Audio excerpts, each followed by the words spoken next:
৩৭তম বর্ষে শিলিগুড়ির ইসকনের ঐতিহ্যবাহী রথযাত্রা ভক্তির আবহে মুখর মন্দির প্রাঙ্গণ। ভক্তি, ঐতিহ্য এবং উৎসবের আবহে ৩৭তম বর্ষে পদার্পণ করল শিলিগুড়ির ইসকন মন্দিরের ঐতিহ্যবাহী রথযাত্রা উৎসব। প্রতি বছরের মতো এবারও জগন্নাথ দেব, বলরাম এবং সুভদ্রার রথযাত্রাকে ঘিরে সকাল থেকেই উৎসবের আবহ তৈরি হয়েছে মন্দির প্রাঙ্গণে। ভোর থেকেই বিভিন্ন প্রান্ত থেকে ভক্তরা এসে ভিড় জমাতে শুরু করেন। এবারের রথযাত্রাকে আরও আকর্ষণীয় করে তুলতে মন্দির চত্বর এবং রথকে বিশেষ আলপনা ও নান্দনিক সাজসজ্জায় সজ্জিত করা হয়েছে। রঙিন সজ্জায় সেজে উঠেছে গোটা ইসকন প্রাঙ্গণ। ভক্তদের জন্য সারাদিন ধরে থাকছে নাম সংকীর্তন, ভক্তিমূলক কীর্তন, গীতা পাঠ, সাংস্কৃতিক অনুষ্ঠান এবং মহাপ্রসাদ বিতরণের আয়োজন। আজকের এই বিশেষ অনুষ্ঠানে উপস্থিত থাকবেন পশ্চিমবঙ্গ বিধানসভার অধ্যক্ষ রথীন্দ্রনাথ বোস। তার উপস্থিতিতে রথযাত্রার শুভ সূচনা আরও তাৎপর্যপূর্ণ হয়ে উঠবে বলে জানিয়েছেন আয়োজকরা।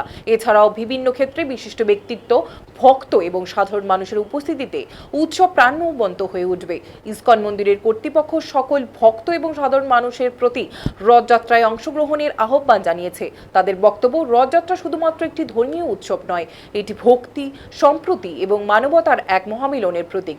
উৎসবকে ঘিরে নিরাপত্তা এবং শৃঙ্খলা বজায় রাখতে প্রশাসনের পক্ষ থেকেও প্রয়োজনীয় ব্যবস্থা নেওয়া হয়েছে।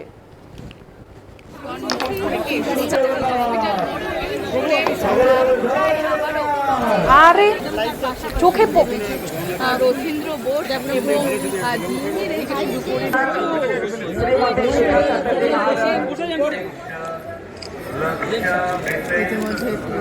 হরে রাম রাম রাম হরে হরে।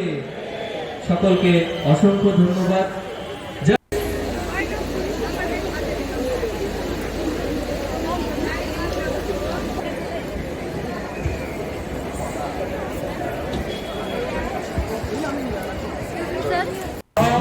সেখানে জগন্নাথের নিজ মাস সেই জগন্নাথ দেবের শাস্তি বিজয় মাধ্যমে জগন্নাথ রথে আরাধনা করার জন্য ধন্যবাদ জানাই ইসকন মন্দিরের সমস্ত পূজারীবৃন্দ এবং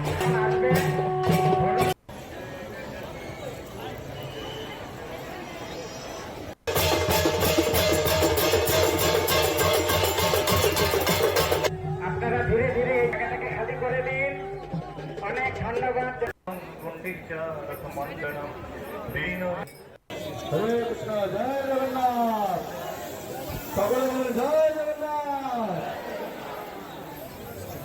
প্রধান ইসকনের ভাই তুমি একটু পিছাও।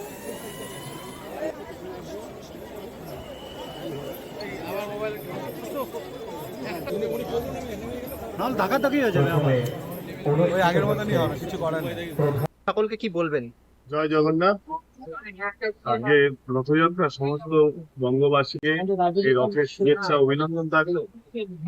ভগবান শ্রীকৃষ্ণ আর এক রূপ জগন্নাথে সকলের মঙ্গল করুন। এই বাংলার সকলের শান্তি, সুখ, সবার দুঃখ কষ্ট এটাই আজকের এই রথযাত্রায় ধন্যবাদ। সকলকে কি বলবেন? জয় জয়। সবাই আনন্দ করুক, সবাই প্রাণ খুলে আনন্দ করুক। আজকে আনন্দের দিন। এই যে জগন্নাথের যে রথযাত্রা, সেটা আমরা ছোটবেলায় দেখেছি, বড় হয়ে দেখছি। সবাই, সব অবাল বৃদ্ধ বনিতা সবাই আজকে আনন্দ করছে এবং এই আনন্দ যাতে বজায় থাকুক, আরো যেন মানুষ পার্টিসিপেট করুক, এটাই চাই। ধন্যবাদ স্যার। এই জগন্নাথের রথযাত্রাতে আমাদের ইসকন মন্দিরের ভক্তদের পক্ষ থেকে সবাইকে শুভকামনা জানাই, সবাইকে ধন্যবাদ জানাই। এই রথযাত্রার বিভিন্ন প্রান্ত থেকে যে আকাশ, আমাদের ওয়েদার অতটা ভালো নয়, কিন্তু এরপর পরে আস্তে আস্তে ওয়েদার ভালো হবে। তো জগন্নাথের দর্শন করবার জন্য, তার প্রসাদ পাওয়ার জন্য, জগন্নাথের রশ্মি ধরে টান দেওয়ার জন্য, নৃত্য করবার জন্য যারা উপস্থিত হয়েছেন সবাইকে ধন্যবাদ জানাই। আর আমাদের এই জগন্নাথের রথের উপরে যদি কেউ জগন্নাথকে দর্শন করে থাকে, ব্রহ্মাণ্ড পুরাণে একটা শ্লোক আছে যে রথে চ বামনম দৃষ্টা পুনর্জন্ম নবিদ্য। রথে যদি ওই জগন্নাথকে দর্শন করে থাকেন তাহলে তার বারবার আর পুনর্জন্ম লাভ করতে হবে না, জগন্নাথ ধামে চলে যাবেন। সেখানে গিয়ে আনন্দে ভগবানের সঙ্গে নিত্য ধামে বাস করবেন। সেই সুযোগটা সবাই গ্রহণ করুক, জগন্নাথের প্রসাদ গ্রহণ করুক, নৃত্য করুক, এইভাবে আনন্দে কটার সময় রথ বেরোবে? রথ আমাদের 2টোর সময় আমাদের রথের দড়িতে টান দেবে।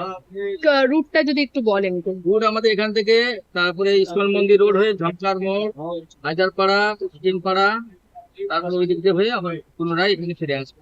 এবার কি মাসির বাড়ি কি এইখানেই হবে। এখানেই মাসির বাড়ি, ইস্কন। এখানে আমাদের গেট হয়েছে, অডিটোরিয়াম হল আছে, এখানে মাসির বাড়ি। 7 দিন ধরে প্রোগ্রাম হবে, বিভিন্ন রকমের কালচারাল প্রোগ্রাম, ড্রামা, নৃত্য, জগন্নাথকে কেন্দ্র করে লীলা, জগন্নাথের লীলা এবং প্রসাদ বিতরণ 7 দিন ধরে চলবে। আপনার নাম? আমার নাম অখিল আত্মা প্রিয় দাস, আমি হচ্ছে এখানে কথা। ধন্যবাদ। আজ রথযাত্রা, এই রথযাত্রাকে কেন্দ্র করে ইতিমধ্যে ইস্কন মন্দিরে দেখা যাচ্ছে ভক্তদের ঢল এবং তার পাশাপাশি বেলা 2টো বেজে গিয়েছে এবং তারপরে কিন্তু জগন্নাথ, বলরাম এবং সুভদ্রার যে রথ, সেই রথ কিন্তু বেরিয়ে পড়েছে শিলিগুড়ি রাস্তায় এবং সেই দড়ি টানতে বিভিন্ন জায়গায় কিন্তু ভক্তরা দাঁড়িয়ে রয়েছে। এই ইস্কন মন্দিরের শুভ উদ্বোধনে কিন্তু উপস্থিত ছিলেন বিধানসভার স্পিকার থেকে শুরু করে দার্জিলিং এর যে ডিএম থেকে শুরু করে বিভিন্ন উচ্চপদস্থ আধিকারিকরা কিন্তু এই ইস্কন মন্দিরে এই রথযাত্রায় উপস্থিত ছিলেন।